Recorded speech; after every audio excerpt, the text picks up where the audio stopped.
Vanakkam and welcome to Conversational Tamil Lesson 6 Pronunciation. I know it's been a while since I uploaded my last video, and I apologize. I've been busy with work and travel, and I've also been sick. I've had a very bad throat infection, so my voice was very bad, and it took more than a month almost to recover from that. And so I'm back finally, and this is my first video in the new year, so Happy New Year and Happy Pongal to everyone. Belated, I should say. But anyway, let's go ahead and start off with lesson 6, which is pronunciation. And I'd like to point out that this lesson is very important because it's ultimately in the pronunciation that you can speak proper Tamil. So here we go. Let's take an example, and I observe that many people mispronounce this word. So let's take an example here. Let's say you want to say I am studying. You can say நான் படிக்கிறேன். நான் படிக்கிறேன். Not படிக்கிற. So whenever you say that, for example, yourself, you're trying to refer yourself and say that you're doing something, it usually ends with that na sound, படிக்கிறேன். You can see that it ends with an N there. Okay? But some people pronounce it as படிக்கிற. So that is totally different meaning. That has a totally different meaning. In fact, if you take the next example, let's say you want to say you are studying. You can say informally, let's say you're just mentioning that your younger brother or sister is studying, you say நீ படிக்கிற.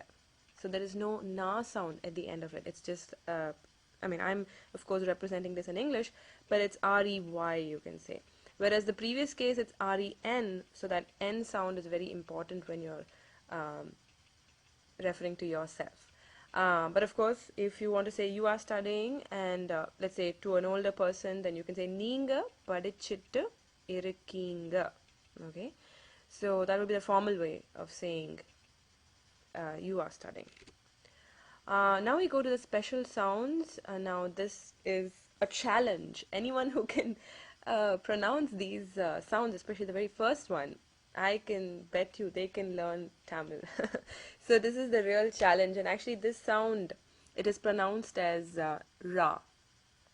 Whatever you see there, Z-H-A, that is a special sound that is found in Tamil. Actually, I see even Malayalam, the other South Indian language, has this sound. But it is again pronounced as Ra.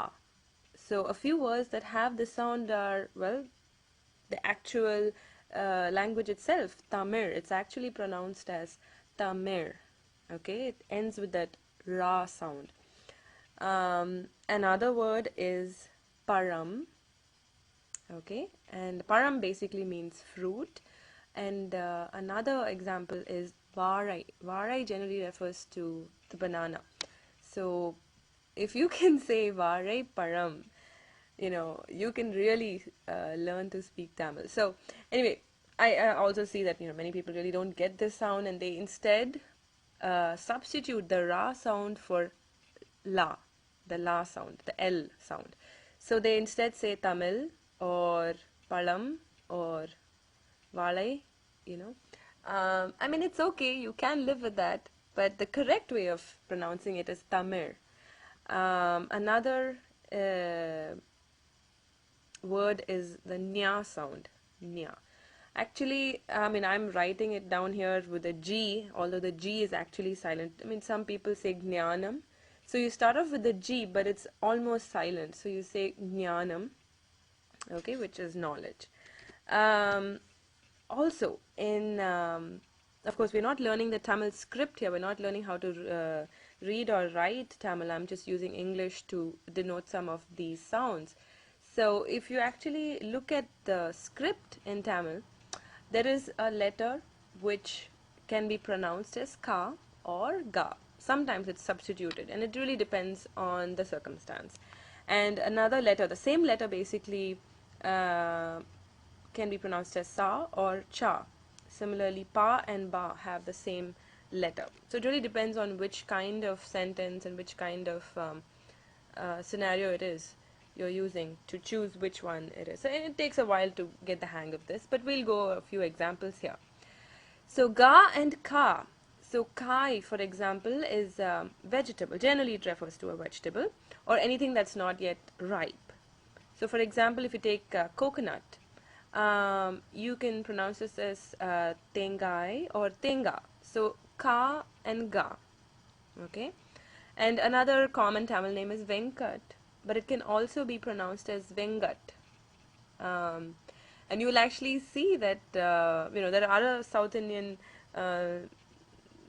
people other than Tamil who have names like Venkat, for example, Telugu. So, but you'll never see a person who is a Telugite who has a name Vengat, right? But generally, if you see a person with the name Vengat, you know he's Tamil because they have substituted that ka sound for a ga. But that's a simple example. Another one is sa and cha. Okay, the same letter denotes the sound sa as well as cha in Tamil. So an example is the word say or the word tell. You can pronounce that in Tamil as sollu or chollu. Okay, sollunga means tell me. Cholunga also means tell me, but you can again substitute the sa or the cha. And different parts of Tamil Nadu they use different sounds. Some people say sollu, some people say chollu, and similarly ba and pa are can also be interchanged. And I really don't think there are many occasions when this has to be done, but I hope this lesson gives you an idea of the subtleties in pronunciation, and we learn some more interesting, more fun things in the next video. And thank you so much for watching. See you in the next video. Nandri Vanakkam.